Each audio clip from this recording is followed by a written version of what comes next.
Hello students, I am explaining the remaining parts of chapter 3 supplementary class 6 the shepherd's treasure. Although he rose to power and dignity, the shepherd remained as humble as ever. हालांकि जो ये था shepherd था, इसकी power, इसकी dignity मतलब शान शौकत बढ़ रही थी, लेकिन फिर भी वो पहले की तरह ही हम्बल मतलब विनम्र था. People loved and honoured him for his wisdom. लोग उसकी बुद्धिमानी के लिए, सिंपैथी एंड गुडनेस, दयालुता के लिए, उसकी अच्छाइयों के लिए उसका आदर करते थे. He was kind and just to one and all. वो सबके लिए दयालु था, सबके लिए एक सा था. His fame as a fair and wise governor soon spread throughout the country. उसकी फेम मीन्स प्रसिद्धि. उसकी प्रसिद्धि एक अच्छे और बुद्धिमान गवर्नर के रूप में पूरे देश में फैल चुकी थी. Now the governors of other provinces grew terribly jealous of him and began to talk to the king against him. Provinces means होता है प्रांत, अदर प्रांत, है नी. तो जो गवर्नर्स थे, अदर प्रांत के जो गवर्नर्स थे, वो उससे जेलिस करने लगे और उसके अगेंस्ट राजा को भड़काने लगे. They said he is very dishonest and keeps for himself part of the money that he collects as tax from the people.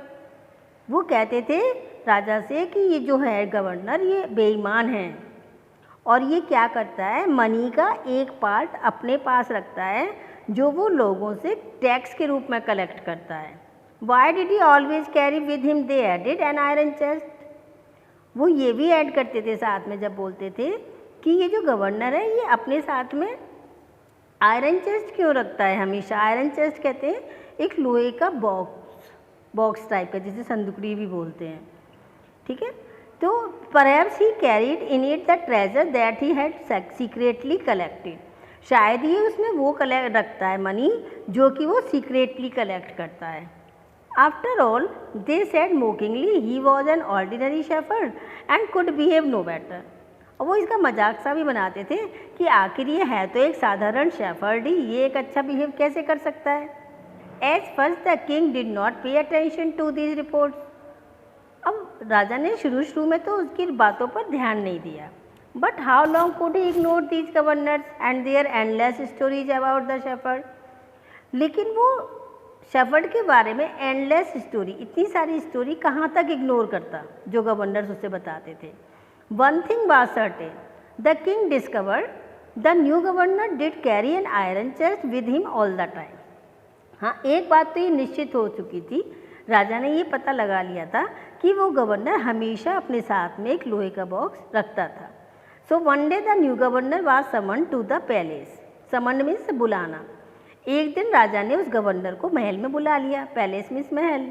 He came riding on his camel. वो अपने कैमल पे चढ़ के आता है. एंड टू एवरीवन्स डिलाइटेड, और सब लोग खुश होते हैं. The famous iron chest was there fastened securely behind him on the camel's back.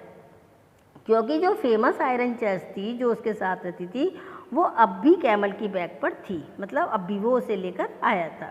Now the king was very angry. राजा बड़ा नाराज होता है. He thundered, why do you always carry that iron chest with you? What does it contain? अब राजा बड़े जोर से चिल्लाता है, कहता है कि तुम अपने साथ ही हमेशा एक आयरन चेस्ट क्यों रखते हो, क्या है इसमें आखिर. The governor smile. ही आज his servant to bring in the chest. अब जो गवर्नर था वो मुस्कुराता है और अपनी सर्वेंट से वो चेस्ट, आयरन चेस्ट लाने को कहता है. How eagerly the people standing around waited for the shepherd to be find out. अब जितने भी लोग होते हैं चारों तरफ उसके खड़े हो जाते हैं, बड़े उत्सुक होते हैं, इंतज़ार कर रहे होते हैं कि आखिर इसमें क्या निकलेगा. But how great was their astonishment. लेकिन उनकी हैरानी का ठिकाना नहीं रहता. And even of the king himself, यहाँ तक कि राजा को भी बहुत हैरानी होती है. When the chest was open, जब उस चेस्ट को खोला जाता है. नो गोल्ड और सिल्वर और jewels but an old blanket was all that came out. उसमें ना कोई गोल्ड निकलता है, ना सिल्वर, ना ज्वेलरी, कुछ नहीं, बस एक पुराना ब्लैंकेट मीन्स कंबल निकलता है. Holding it up proudly the shepherd said, This my dear master is my only treasure. I always carry it with me. अब वो गवर्नर बड़े प्राउडली प्राउड से उसे दिखाता है और कहता है कि देखिए सरकार, ये मेरा ट्रेजर, मतलब ट्रेजर मीन्स खजाना, यही मेरा खजाना है, इसको मैं हमेशा अपने साथ रखता हूँ। But why do you carry such an ordinary blanket with you? वो कहता है कि तुम ये साधारण से ब्लैंकेट को अपने साथ हमेशा क्यों रखते हो? Surely you are the governor of a district, आखिर तुम एक ज़िले के गवर्नर हो।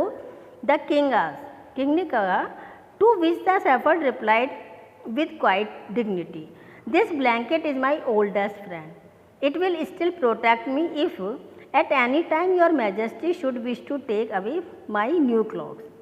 वो शेफर्ड आंसर देता है बड़ी शांति से, बड़ी शालीनता से, कि ये जो ब्लैंकेट है ये मेरा सबसे पुराना मित्र है और ये मेरी हमेशा रक्षा करेगा। जब तुम आप मेरे से ये मेरा जो आपका दिया हुआ ये न्यू क्लॉक मतलब लबादा है ये भी ले लोगे, तब ये ब्लैंकेट ही मेरी रक्षा करेगा।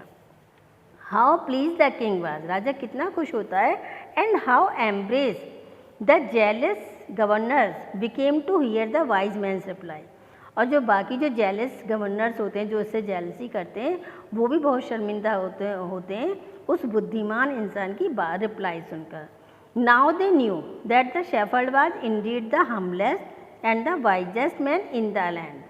अब वो लोग भी ये जान चुके थे कि ये जो शेफर्ड है ये पृथ्वी पर सबसे ज़्यादा बुद्धिमान और सबसे ज़्यादा विनम्र व्यक्ति है।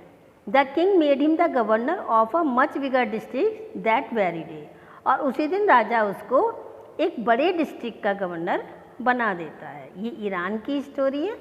ओके बेटा, thank you for watching my story, और if you like this story please like share and subscribe the channel. Thank you very much.